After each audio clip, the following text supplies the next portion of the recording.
Okay. In today's episode, we're going to do a little bit of something I love to do, which is a little bit of math. I know everybody probably loves math, and it's one of your favorite subjects in school. And whether or not that's true, whether you not did enjoy math or not, I think when we talk about economics and how to put numbers together and how to put more money in your pocket, hopefully some basic math will be okay with you. All right. Well, today we're going to want to talk about the difference between yield per acre and profit per acre, right? Because I think that when I talk to farmers, more often than not, the sole focus is on yield. And of course, yield is a huge, huge component of the profit per acre, but it's not the only component. So I want to just take a little bit of time and discuss that and discuss how you can maximize profit per acre in addition to increasing yield and that kind of stuff. So let's just dive in here. So first of all, what do we mean by yield per acre? That's pretty simple. How many bushels an acre do you get? How many tons of strawberries do you produce every per acre, right? How many kgs or pounds do you produce, right? How many um, boxes of grapes? Whatever your unit of measurement is, you take the number of units that you're creating, that you're producing, and then you're dividing that obviously by the acre, right? So if you have 100 acres and you're producing 100, let's say 200 bushels of corn per acre, that means you have 20,000 bushels, right? If you're making $5 a bushel, then you're making $100,000, right? If you have 1,000 acres and you're making $5 bushel and 200, so that's 200,000 times five, you're making $1 million. That's your gross top line revenue based upon that yield, right? Now, on strawberries and blueberries and other types of crops where you make a lot more money, those guys might produce 80 or 90,000 pounds per acre in a year. Well, 80 or 90,000 pounds can translate at $2 a pound, let's say, could translate into 180 to $200,000 per acre, right? Now, if you have 100 acres of strawberries, that's a lot of money, right? Now, a lot of farmers, again, they focus on yield per acre, but I want to kind of illustrate how that's different than profit per acre. There's a couple of different things you should pay attention to. Number one is quite honestly your input cost. How much does your input cost to get to that yield, right?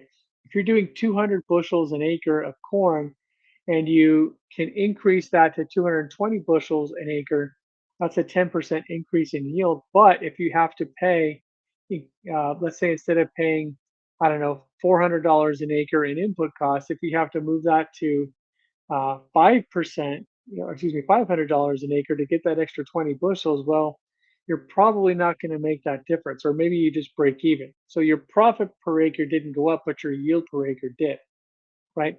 Now, again, if we're only focusing on yield, maybe you can produce 3 or 400 bushel an acre corn, maybe 500 acre, right?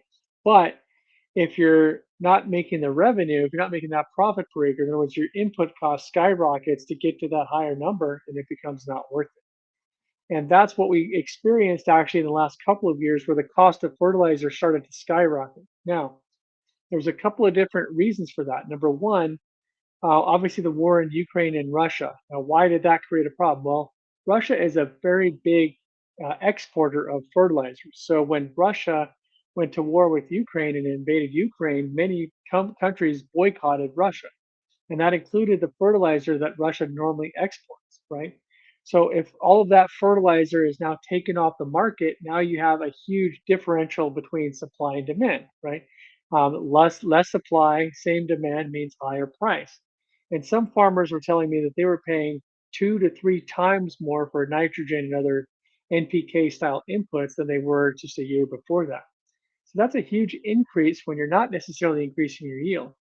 Now, the other factor that I found out was a part of this whole thing of the input cost skyrocketing is the corn farmers knew, or they were predicting to get much more dollars per bushel. In other words, instead of I think $4 a bushel, it was going to go up to $6 a bushel. They wanted to take advantage of that higher cost, that higher sell price, so they increased their fertility more than they normally would to push that yield.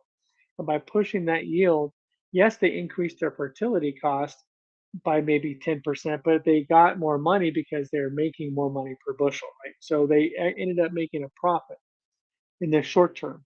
Now, here's the problem. In the long term, they didn't make that profit because it caused the cost of fertilizer to go up so high that they actually ended up losing money in a lot of cases. or maybe they made money in 2020, but with COVID and supply chain issues and everything else, they lost money in future years. A lot of them are struggling right now for that reason. So how do we really look at um, cost per acre and obviously yield per acre? The yield is going to give you your top line revenue. The other side is if you just increase yield, if everybody increases yield, then that means the supply of a particular crop is going to increase. And if the demand does not also increase, that means the value of that crop is going to decrease. A good example of that is macadamia nuts and even almonds in the last couple of years, where the price of almonds and walnuts and macadamias and other crops were down because so much more production was hitting the market, and the demand did not increase, right? So same demand but higher output over the industry wide means that the actual value of that crop is much less. And a lot of farmers were telling me, look, I'm not even going to try to harvest my crop this year. I'm just going to let it go fallow and then pick it up in a year, 2 years when the price comes back. One of our customers who we got an 8% increase in yield on said they couldn't re up our contract only because the market went from $4 a pound to 40 cents a pound. Now we know we're going to get that grower back because we produced a great result for her, and we know that she's going to come back to us. But through no fault of hers or no fault of ours, our crop booster produced an amazing difference in yield, but the market just crashed. There's nothing anybody can do about that, right? So those are another factor. Now, one other factor of cost that is not often looked at is labor costs, right? And here in America, labor cost is a very huge problem. In fact, that's why we import so much food because the labor in other countries is much less than the labor here in America, right? But what we saw, and I want to show you an example of how our crop booster can help that. One of the things that certain crops have is if you have strawberries or blueberries or grapes or things, you may have to go in and harvest those types of crops multiple times during the year because as you go through, you might see some berries are ripe and ready to be picked, and other berries are not ripe yet. So they go through and pick the ripe ones, and then they come back through a few days later, or a week later, 2 weeks later, and they have to go back through and now pick the ones that are now ripe, right? That weren't ripe in the beginning, but now they're ripe. And sometimes you may have to harvest 3, 4, or 5 times. Strawberries they harvest maybe like 20 or 30 times during the course of the season because it's a constantly producing crop. And that labor cost is a huge factor. So yes, you can increase a yield on strawberries or these other crops by 10, 20%. But if you're doing it in a way that's causing the labor cost to go up as well, then the farmer's not netting any more money, right? And he's running the risk of having a higher yield, so having less money for his crop.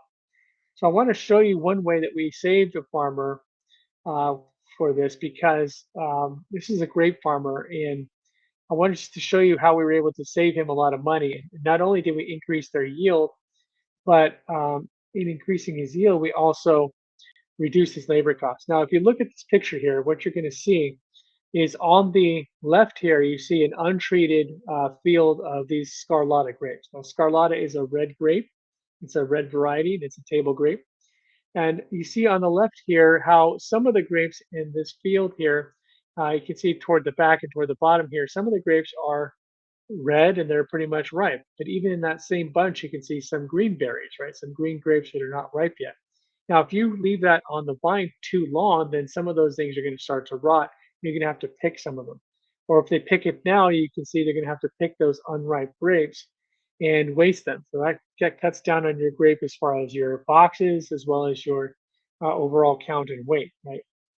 Now you look here at the one on the right, that was the one that we treated with Crop Booster, and you see how much more uniform they are. You see still some green grapes here, but you see how much more uniform they all are. They're all pretty much red, they're all pretty much ripe and ready to go, right? And that means that when they send their crews out to harvest this crop, that the crop booster field is they're going to get much, much more of these grapes in one pass than they would with the other fields. In fact, the grower said that he normally has to send crews through 4 to 5 times during the season to get all the grapes, right?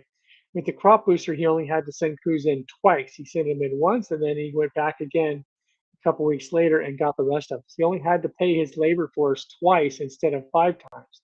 So that cut his labor cost in half. Just imagine if you can cut your labor cost in half, how much more profit per acre you're going to see, right? So even if, in this case, even if we didn't increase his yield whatsoever, we would have basically saved him 20 or 30% of his cost just in labor savings, right? And of course, in this particular example, we also increased his yield by 97% over his untreated. So one of the ways that the crop booster is helping farmers is not just increasing yield, which is of course important, but by making the plants able to have a more uniform and consistent ripening structure so that they're able to do what they need to do. They're able to actually reduce the number of passes that they have to send their crews so they can get a good result. And we've seen this on a number of different crops too. It's not just grapes, it's many different crops, right? The point being is when you're looking at your farm, you want to look at how do I put more money in my pocket? You really have to look in a precision agriculture frame of mind.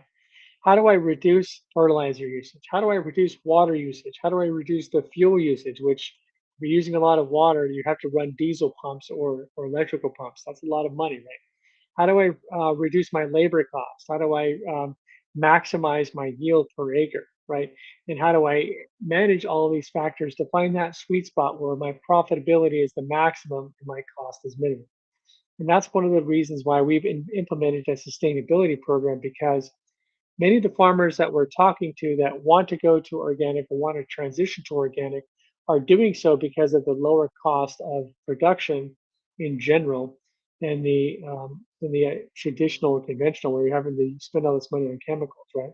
But to do that, they don't want to reduce their yield below what they need to make a living. And our crop booster is helping that. It helps them maintain that yield while they're doing that transitional period. So if you want to transition to a more sustainable or organic mode of operation, if you want to save money on input and labor costs and at the same time maintain or even increase your yield, then give us a call and work with our team to help make your farm as sustainable and profitable as humanly possible. Our number here, right here, let's say right there is 727-324-6750, or you can email us here at service@harvestharmonics.com. We'd be happy to work with you to help your farm become more sustainable and help your farm become part of the future of farming today. Talk soon, guys.